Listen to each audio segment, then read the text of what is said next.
prema trgu Bana Jelačića. Ondje ćemo imati priliku vidjeti drevni indijski ples Orisi u izvedbi jedne od najprominentijih plesačica ovog stila u Europi.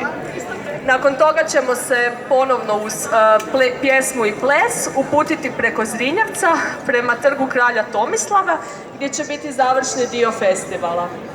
Sada bih zamolila da nam se obrate njegova svetost Praladananda Swami, predstavnik Iskona za Hrvatsku, njegova ekscelencija Sandip Kumar, veleposlanik Republike Indije, te Govindananda Das, predstavnik Iskona u Zagrebu.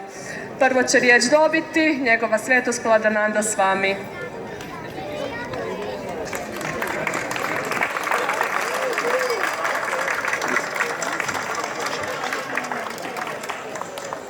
Dobri došli.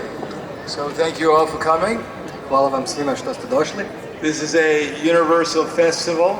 Ovo je univerzalni festival. This is Lord Jagannath. Ovo je gospodin Jagannath. He happens to be the Lord of the universe. On je gospodar svemira. And he came with his brother today. I došao je s bratom danas. Lord Baladev. Gospodinom Baladevom. And in the middle is their sister Subhadra Devi. A u sredini je njihova sestra Subhadra Devi. So you can see they're one happy family. Možete vidjeti da su oni jedna sretna obitelj. We've never seen Lord Jagannath and his family unhappy. Nikad nismo vidjeli gospodina Jagannatha da bi bio nesretan. So they've come here specifically to make everyone happy. Došli su pogotovo kako bi učinili sve sretnima. Because the Lord of the universe, he's very kind. Jer gospodar svemira je veoma dobar. Not only he owns everything, ne samo da sve posjeduje, not only is everything meant for his happiness, ne samo da je sve namijenjeno za njegovu sreću, but he's the dearmost friend of everyone. Nego je on i najdraži prijatelj svih. So you can see he's very happy that we've all come here.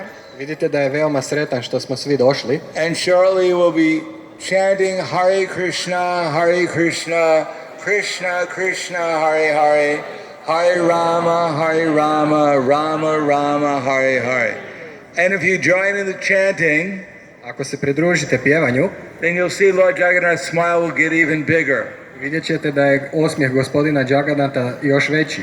And the bigger his smile gets, the bigger our smiles will also get. A što je veći njegov osmijeh, biti će veći i naši osmijesi. So we thank you for coming and please join in the chanting and the dancing. Hvala vam što ste došli i molim vas pridružite se u pjevanju i plesu. Make Lord Jagannath happy. Učinite gospodina Jagannatha sretnim. Make your friends happy. Učinite svoje prijatelje sretnim. Make Zagreb happy.